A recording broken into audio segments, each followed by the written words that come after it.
हम तो सना उस रब के लिए जिसकी रहमत, नेमत और माग़फ़िरत का फ़ैज़ान कभी रुकता नहीं। दुआ है मेरा पाक परवरदिगार आपका और हम सब का दामन खुशियों से भर दे, आमीन। अस्सलामु अलैकुम वरहमतुल्लाहि वबरकातुहू। मेरी तरफ से आप सबको बहुत-बहुत जुम्मा मुबारक। कैसे हैं आप सब? उम्मीद करती हूँ कि सब खैरियत से होंगे। अल्हम्दुलिल्लाह मैं भी बिल्कुल ठीक-ठाक हूँ। अपनी मॉर्निंग की रूटीन शुरू करते हैं। अल्हम्दुलिल्लाह आज मेरी शुगर सुबह-सुबह तो बहुत अच्छी थी, लेकिन मैंने फिर एक अदद एप्पल खाया कि मुझे नमाज़ पढ़नी थी। फिर सुबह-सुबह उठ के सूरत कैफ़ पढ़ी जाती है, तो सूरत कैफ़ कंप्लीट करनी थी नाश्ते से पहले। तो फिर वो शुगर थोड़ी-सी हाई हो गई, तो फिर आज मैंने नींबू वाला पानी पिया और जो है वो 5 अदद बादाम खाए। तो इंशाल्लाह शुगर जब एप्पल खाते हैं तो शुगर बहुत जल्दी नॉर्मल भी हो जाती है, क्योंकि थोड़ी देर के लिए ऊपर जाती है और फिर वो आधे घंटे के अंदर-अंदर ठीक हो जाती है। और यहाँ पे जो है मालिन सफ़ा और इनके पापा बैठ के नाश्ता कर रहे थे और बस मस्तियों में लगे हुए थे आपस में बाप बेटी। तो जो आज मैंने नाश्ता किया था वो सिर्फ़ एक अदद अंडा था और वो भी जर्दी निकाल के, और ब्राउन ब्रेड उसके ऊपर मैंने फ़्रेश केसे लगाया था, यानी फ़्रेश चीज़ लगाई थी, और 1 कप चाय और वो भी चीनी के बगैर। और ये साथ में मैंने मेरा सुबह का एप्पल बचा हुआ था, उसके 2 पीस थे, वो भी मैंने साथ में कर लिए थे। और बच्चों के लिए मैंने सेम ही रखा था, बॉयल अंडे, एप्पल और उनको सैंडविच बना के दिया था। तो अब मालिन जा रही हैं स्कूल। मालिन की स्कूल की तैयारी हो रही है, क्योंकि मालिन एक दिन स्कूल जाती है और एक दिन घर रहती है, और सफ़ा जो हैं वो 1 वीक घर रहती हैं और 1 वीक स्कूल जाती हैं। तो आज है जुम्मा, और जुम्मे के दिन बच्चों को ज़रा तेल शेल लगाया जाता है, उनको सुन्नत के मुताबिक नेल्स काटे जाते हैं और फिर नहलाया जाता है और साफ़ सुथरे कपड़े पहना के जुम्मे की नमाज़ पढ़ाई जाती है। तो बस ये आज सफ़ा लगी हुई थी कि अभी मैंने पहले कार्टून्स देखने हैं नाश्ते के बाद, फिर मैं अपनी रूटीन करूँगी। तो ये मालिन अपना स्कूल का बैग तैयार कर रही है, अपना पानी नाश्ता वगैरह रख रही है। तो आज मौसम बहुत ही अच्छा था। लग रहा था कि धूप है और टेम्परेचर कम होगा, लेकिन जब मालिन को मैं अलविदा करने गई बाहर गेट से, तो मुझे अंदाज़ा हुआ कि किस कदर सर्दी है, क्योंकि धूप देख के लगता है इंसान कि आज मौसम बड़ा अच्छा होगा, लेकिन बहुत ज़्यादा सर्दी थी कि खड़ा नहीं होने हो पा रहा था। और गार्डन का आप हाल देख रहे हैं, कल रात को बहुत तेज़ हवा चली थी और कुर्सियाँ उड़ के कहाँ की कहाँ चली गई हैं, और ये कुछ ग्रिल को ढांपा हुआ था उसका कवर उड़ के वो देखिए ट्रैम्पोलिन के पास चला गया है। बॉल वॉल सब इधर उधर हो गया है, तो गार्डन का तो हाल बुरा था। तो मैंने कहा चलो अब इंशाल्लाह ये सैटरडे या संडे को ही इसकी सफाई करूँगी, क्योंकि आज जुम्मा है। आज जुम्मे के दिन वैसे भी बहुत सारे और भी काम करने होते हैं, कपड़े धोने, उनको सुखाना, और फिर बहुत सारे काम होते हैं। तो घर जब बड़ा हो और फिर काम बहुत होते हैं और सब कुछ अकेले करना, ये आपको पता है कितना मुश्किल है। ये अब सफ़ा जो हैं बैठ के पहले खुद ही कोशिश करती हैं नेल्स काटने की। ये नेल्स काट रही हैं और मैं इनको लगा रही हूँ ऑयल, ताकि 1-2 घंटा ऑयल जो है वो रहे बालों में और बाल थोड़े अच्छे हो जाएं। तो ऑयल लगाने के बाद इनकी होगी जी मालिश। मालिश करने के बाद सफ़ा को छोड़ दूँगी 2 घंटे के लिए, अपने कार्टून वगैरह देख ले, स्कूल का काम वगैरह कर ले। तब तक मालीन स्कूल से आ जाएंगी, तो फिर जो है वो इनको मैं नहलाऊँगी और नमाज़ वगैरह, और फिर कुरान पाक पढ़ती हैं। तो इस तरह इनका ये दिन बिज़ी चला जाता है, क्योंकि फिर ये इस दिन ही सारे काम आसानी से करवा लेती हैं, क्योंकि इन्हें पता होता है कि कल जो है वो सैटरडे है, कल हम नहाएंगी भी नहीं और मामा कोई काम नहीं बोलेंगे, क्योंकि हमें जो है वो बाहर घूमने जाना है। और फिर कोई ना कोई इन्होंने इस्लामिक फ़िल्म देखनी होती है पापा के साथ, कोई ना कोई कार्टून्स देखने होते हैं, जो कि ये मंडे टू फ्राइडे नहीं देख पाती, क्योंकि इनकी एक रूटीन बनी होती है जिसके मुताबिक ये चलती हैं। हाँ जी, जुम्मे वाले दिन मैं अपनी थोड़ी स्किन की केयर भी करती हूँ, तो यानी हर रोज़ ही होती है, लेकिन थोड़ी स्पेशल केयर होती है, क्योंकि स्किन का ख़्याल ना रखें तो स्किन जो है वो डैमेज होना शुरू हो जाती है। पार्लर वगैरह तो बंद हैं कि बंदा फेशियल वगैरह कर ले, तो बस घर में ही क्लिनजिंग कर ली जाती है। तो मैं वीक में ये जेल बना के घर रख लेती हूँ और पूरा वीक मैं इस्तेमाल करती हूँ। 2 दिन बाद अपनी स्किन पे लगाती हूँ और इससे इंसान की स्किन सॉफ्ट और ग्लोइंग रहती है। तो सारे अक्सर मुझे पूछते हैं कि तुम क्या कौन सी क्रीम लगाती हो, क्या इस्तेमाल करती हो? तो मैं कोई क्रीम नहीं लगाती, कुछ भी नहीं। मैं बस घर के टोटकों से ही अपनी स्किन को फ्रेश रखती हूँ। और ये इसकी चीज़ें जो जो हमें चाहिए वो मैं आपको बताती हूँ। इसमें हमें चाहिए एप्पल का सिरका, और हमें चाहिए शहद, और हमें चाहिए विटामिन ई का कैप्सूल, और हमें चाहिए इसमें शहद। ठीक है। और अगर आपकी स्किन जो है वो ऑयली नहीं है तो आप इसमें बादामों का ऑयल भी इस्तेमाल कर सकते हैं। मेरी स्किन ऑयली है तो मैं बादामों का ऑयल नहीं इसमें डालती। इसको डाल के आप अच्छी तरह इसको मिक्स करके रख लें, और आप पूरे वीक आप इसको इस्तेमाल कर सकते हैं फ्रिज के बगैर। फ्रिज में भी रखने की ज़रूरत नहीं है। गर्मियों में आप इसको फ्रिज में रख लीजिएगा, लेकिन सर्दियों में टेम्परेचर आजकल बहुत अच्छा है तो आप इसको रूम टेम्परेचर में ही रखें, लेकिन इसको किसी कंटेनर में डाल के ढाँप ढाँप के रख दें ताकि ये सॉफ्ट रहे और आपकी स्किन को भी सॉफ्ट बनाए। आप 2 दिन बाद देखेंगे कि इसमें एलोवेरा जेल की वजह से ये जेली की तरह बन जाएगी। तो आप उसको थोड़ा फिर मिक्स करिएगा और अपनी स्किन पे अप्लाई करिएगा, और फिर इसके रिज़ल्ट देखिएगा। आपको 1 दिन में ही अंदाज़ा होगा कि हमारी स्किन कितनी सॉफ्ट और ग्लोइंग हो गई है। हाँ जी, अब जुम्मे को ही शॉपिंग हो जाती है, क्योंकि सैटरडे संडे को एक तो रश भी होता है मार्केटों में, और फिर मालिन सफ़ा भी डिस्टर्ब होती हैं कि आज हमारा खेलने का दिन है मामा पापा के साथ।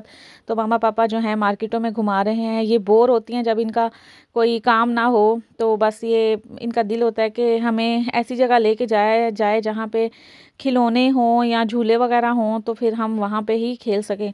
तो सैटरडे संडे की जो शॉपिंग होती है, यानी पूरे वीक की शॉपिंग, वो मैं कोशिश करती हूँ जुमेरात को या जुम्मे को ही कर लूँ। तो उसके बाद मुझे लेनी थी अपनी दवाइयाँ मेडिकल स्टोर से, तो वो दवाइयाँ ली मेडिकल स्टोर से। और सिरिंजें चाहिए थी आइज़न की टैबलेट्स, और मल्टीविटामिन सारे मेरे ख़त्म हो गए थे तो वो मैं लेने गई थी। और हुकूमत की तरफ से यहाँ पे 2 यूरो 2 और 6 मास्क ख़रीद लो, वो भी मिल रहे थे, तो फिर वो भी मैंने कहा साथ ले लेते हैं। ये हो गए जी मेरे घर के काम और बाहर के भी काम। अब हम शुरू करते हैं अपने रूटीन जो है वो खाने की, कि खाना हमने क्या बनाना है। वो भी एक बड़ी वो होती है, क्योंकि लेकिन मैंने तो पहले से प्लान बना के रखा होता है कि नाश्ते में आज क्या करना है, और दोपहर को क्या बनेगा, और रात को क्या खाना है, तो फिर मुझे इजी हो जाता है। तो मैंने सोचा हुआ था कि आज जो है मैं क्या बनाऊंगी, क्योंकि मैं सुबह दाल को भिगो के रख आई थी, और साथ मैंने बच्चों के लिए आलू फ्राई कर लिए थे, और अपने लिए मैंने जो है वो बैंगन को बेसन के साथ बेक किया था।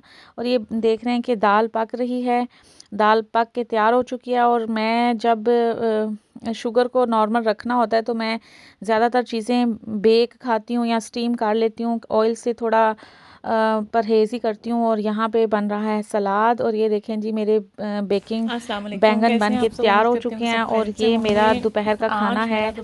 ये कुछ बैंगन्स हैं, 2-3 इसमें आलू हैं, सलाद है और दही है। और इन सब चीज़ों के लिए मुझे इंसुलिन की बिल्कुल भी ज़रूरत नहीं पड़ी, मैंने कोई इंसुलिन नहीं लगाया, और अपनी पेट भी भर गया था और शुगर भी हाई नहीं हुई थी, अल्हम्दुलिल्लाह सुम्मा अल्हम्दुलिल्लाह।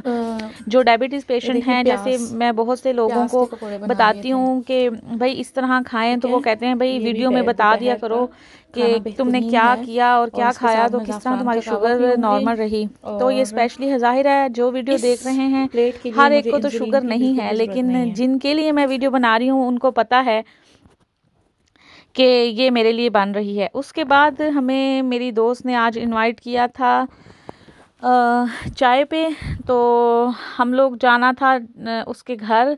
लेकिन उससे पहले आपको पता है कि जर्मनी में अब मार्केट जाने के लिए भी अपॉइंटमेंट लेनी पड़ती है, और मुझे जाना था H&M, और वहाँ से मालिन सफ़ा के कुछ कपड़े ख़रीदने थे। तो वहाँ मुझे पहुँचना था जल्दी जल्दी, क्योंकि अपॉइंटमेंट मिली थी सिर्फ आधे घंटे के लिए। और आए हुए हैं इजाज़ के कज़न फराज, ये यहाँ पे स्टडी कर रहे हैं। आपने पहले भी इन्हें मेरी चंद वीडियोस में देखा होगा। तो बस जा रहे हैं मार्केट साइल पे। और साइल पे मैंने कोशिश की थी कि मुझे और भी किसी मार्केट में अपॉइंटमेंट मिल जाए, लेकिन ये तो डॉक्टरों से भी बढ़ के इनके डिमांड हो गई है जी। महीने महीने बाद की अपॉइंटमेंट मिल रही है शॉपिंग मॉल्स में जाने के लिए, और उनको वो जो है ईमेल करते हैं हमें अपनी अपॉइंटमेंट, तो फिर हमें अंदर जाने देते हैं मार्केट के। वो दिखाते हैं कि भाई कंफर्मेशन ईमेल दिखाएं कि हमने आपको टाइम दिया है या नहीं, तो फिर हम जो है वो मार्केट जा पाते हैं। तो आज मैंने यही इजाज़ को कहा कि आधे घंटे में क्या हो पाएगा।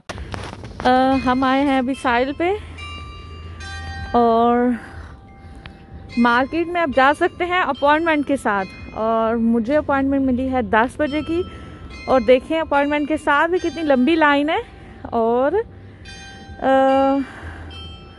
सिर्फ आधे घंटे की अपॉइंटमेंट है, सिर्फ आधे घंटे की। देखते हैं कि क्या मिलता है। ये है मांगो, यहाँ पे भी अपॉइंटमेंट के साथ ही जा सकते हैं। हर जगह आप सिर्फ अपॉइंटमेंट के साथ, कोई भी मार्केट अपॉइंटमेंट के बगैर नहीं है। अब ये डॉक्टर्स हो गए।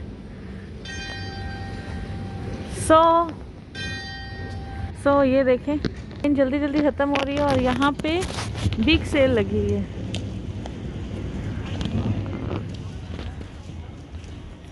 और मौसम भी कुछ अच्छा नहीं है, काफ़ी सर्दी है और हो रही है साथ साथ बारिश। और मेरे साथ है मेरी जानू बेटी मालिन। अस्सलाम वालेकुम। चलें जी, अब हम आ गए हैं मार्केट के अंदर, और मेरे पास है आधा घंटा, और आधे घंटे में मैं जो ले सकती हूँ वो मुझे लेना है। और आपको पता है कि H&M जो है वो 3-4 फ्लोर में बटी हुई है, कि हर फ्लोर में अलग अलग चीज़ें हैं। बच्चों की चीज़ें अलग, औरतों की चीज़ें अलग, मर्दों की चीज़ें अलग, मेकअप पर सब कुछ अलग अलग इन्होंने पोर्शंस में रखा हुआ है। तो फिर जो है वो सेल भी इतनी लगी हुई थी, और साइज़ ढूंढना भी काफ़ी काम होता है। तो मुझे तो चाहिए थे सिर्फ बच्चों के ही कपड़े, और मैंने दौड़ लगाई और मैं चली गई 2nd-3rd फ्लोर पे, जहाँ पे मुझे लेने थे बच्चों के कपड़े। तो बच्चों के कपड़े आके देखे तो मुझे मालीन के साइज़ मिलना बहुत मुश्किल हो जाता है, क्योंकि मालीन के साइज़ की जो लड़कियां हैं वो ज़्यादा मतलब फ़ैशन में आ रही होती हैं। वो कपड़े चेंज कर कर के स्कूल जाती हैं, क्योंकि यहाँ पे तो यूनिफ़ॉर्म पहन के स्कूल जाते नहीं हैं बच्चे।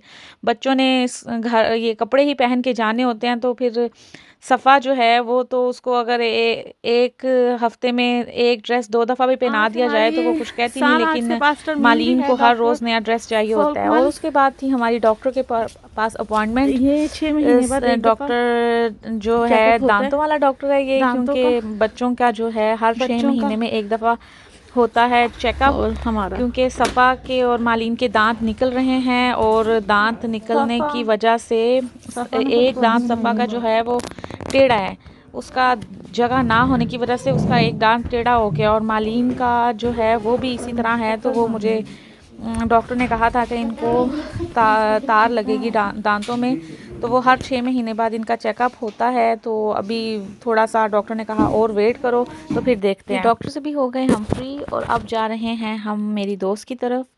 तो ये देखें माशाल्लाह मेरी दोस्त ने अपना घर कितना प्यारा डेकोरेट किया हुआ है। ये हमेशा सारी चीज़ें खुद ही घर में बनाती है। मतलब डेकोरेशन की चीज़ें भी इसकी कोशिश होती है खुद ही घर में बनाए, और जो बेकरी की चीज़ें हैं ये भी वो भी खुद ही घर में बनाती है। इसने बहुत अच्छे केक रस और जो है पेस्ट्रियाँ और दही भल्ले और जो है बच्चों के लिए कप केक बनाए हुए थे, और जो है वो चिकन विंग्स बनाए हुए थे। मेरे लिए उसने मैदे के बगैर बनाया हुआ था चिकन, और इसने बनाए हुए थे बर्गर और कबाब। और ये देखें इसने ये मुझे चाय पे इनवाइट किया हुआ था, और इसने टेबल भर दिया था। और मैंने कहा भाई तुम हमेशा इसी तरह करती हो कि, लेकिन बहुत मज़े के खाने बनाती है, और इसकी प्रेजेंटेशन भी बहुत ज़बरदस्त होती है। जज़ाकुमुल्लाह खैर अगर तुम मेरी वीडियो देख रही हो तो। चलो जी, ये था जी हमारा आज के दिन का रूटीन, और उम्मीद करती हूँ कि आपको मेरी ये वीडियो अच्छी लगी होगी। बहुत सा ख्याल रखिएगा, दुआओं में स्पेशली मुझे याद रखिएगा। अपना और अपने घर वालों का ख्याल रखें। अल्लाह ताला आप सबको खुश व खुरम रखें। अस्सलाम वालेकुम व रहमतुल्लाहि व बरकातुहू। अल्लाह हाफिज़।